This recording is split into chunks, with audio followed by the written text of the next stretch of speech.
Hey guys, JH6. So right after this incident that happened in Nevada, I started doing some research, and I found a lot of information and all the crimes that happened starting January until now that happened at a school ground. So what I did was that I copied the date, the state, a little bit of information, and I put either a YouTube video or some type of information.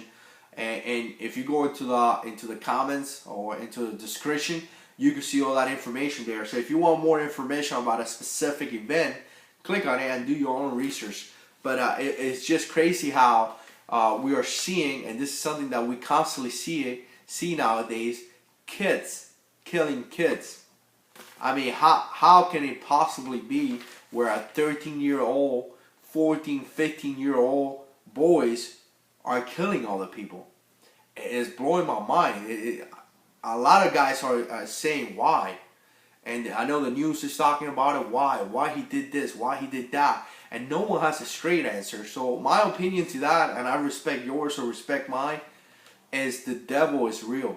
That is why, because no one gets up in the morning and decide, hey, I'm gonna go and kill this people over here.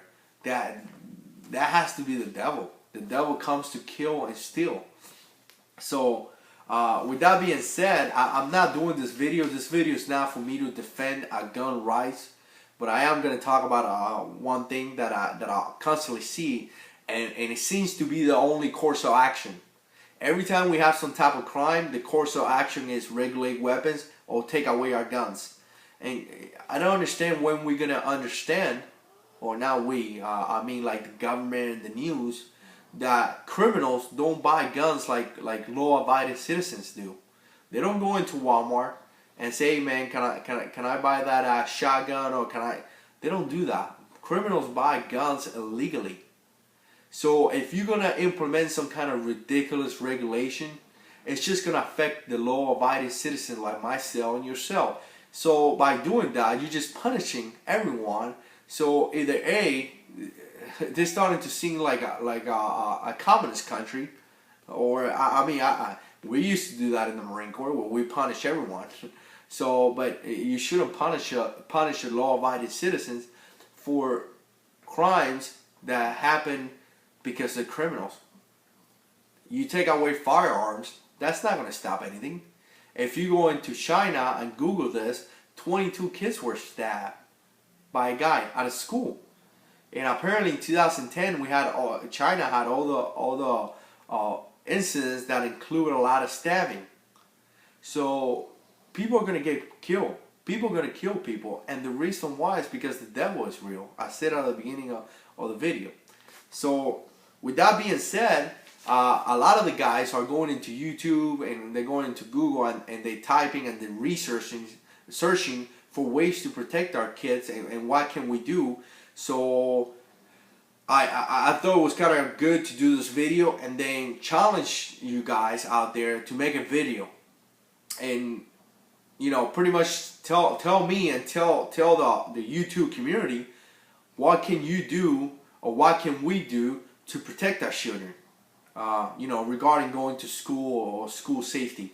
Because we don't really see anything else in YouTube. If you start typing how to protect our children, we don't see too many things other than gun control.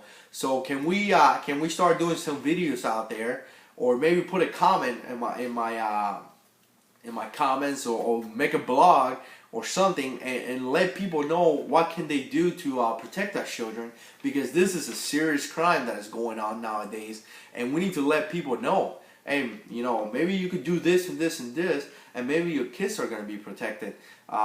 Some of the guys are talking about homeschooling.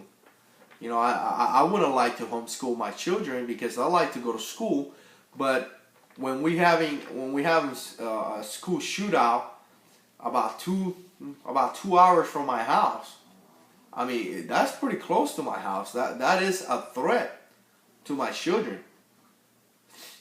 Now, I did went to school and I asked some questions, and they are doing a lot of things to help out the security. So again, guys, make some videos and let people know. So because I said that, I'm going to tell you what I think you should do. One of the things that we could do is either write a congressman or somebody and try to get more money allocated to the school.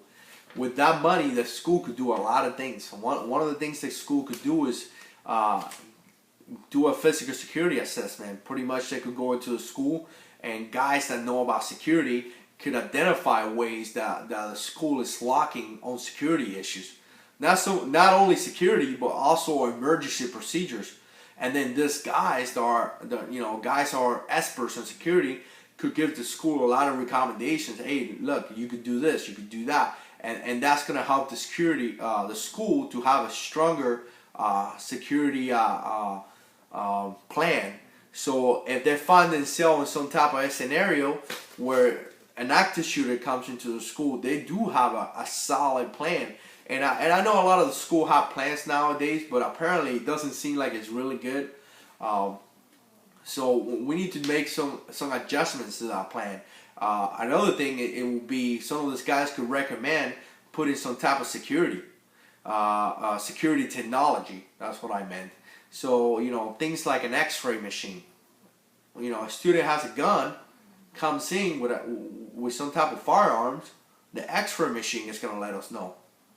So that may be a good idea. Implementing some type of security people working at the school. 2-3 guys. They could even be undercover. No one knows who they are. Other than school personnel. But the students they don't have to know that the guys is security. And that person is the first line of defense until the police get there.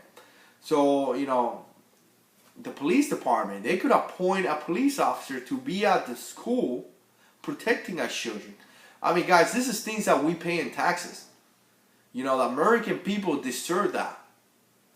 Another thing that is kind of out there is a lot of the media talks about, the shooters having some mental issues. And why he didn't go to the doctor, why he didn't do that. And I just want to throw this out there. The reason why is because a lot of people don't have the money. Therapy costs money. The American people don't have that type of money to do that. So maybe another a recommendation could be for the state to help some of the kids that not really so much help, or continue, because I know they do it in my boys' school. Continue having counselors at the school, because we do have counselors there that the kids could go and talk to.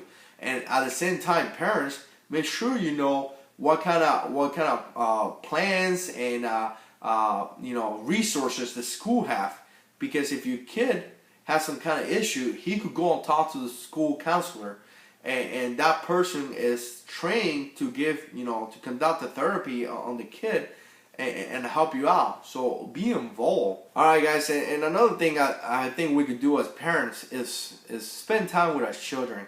Nowadays we work so much, we come home, the kids are playing video games or doing whatever, and we don't get to spend time with the kids. Spend time with the kids. Build some type of traditions. So like that you get to know your kids. There is no reason why you don't know that your kids is getting bullied. You should know those things. Talk to your children, so let them know, hey, look, if you see this and this and this, tell me that information. If you get the information, then you can go to the principal and talk to the principal about it. The kids they don't even have to know, because you could tell the principal not to say anything to the kids, but she is aware. So definitely spend time with your kids. Any suspicious thing, like I said, tell your kids to tell you, so you could tell the school. Now, here's my final thought, my final process in this one. And I know some of you guys won't agree with me, but I guess it's my channel. I say whatever I want. But get involved in some type of church.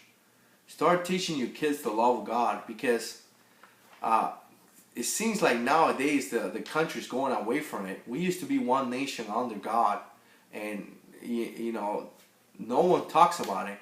If you haven't been involved, get involved. Go to a church. Have your kids learn the love of God, because God will protect you. God will protect you.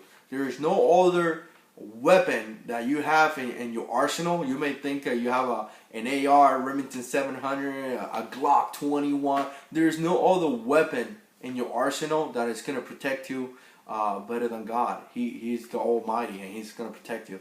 So, with that being said, guys, do some videos. Make some videos. Tell people different ways that they could do to help others or to protect the kids. Let them know, hey, look, do A, B, and C. Maybe you're going to protect your kids better. Let the people know, because the only thing we hear is gun control, and that is not the only way. There has to be other ways, that other implementations that we can do to protect our children other than gun control. So with that being said, guys, like, please subscribe, post a comment, and like always, God is in control.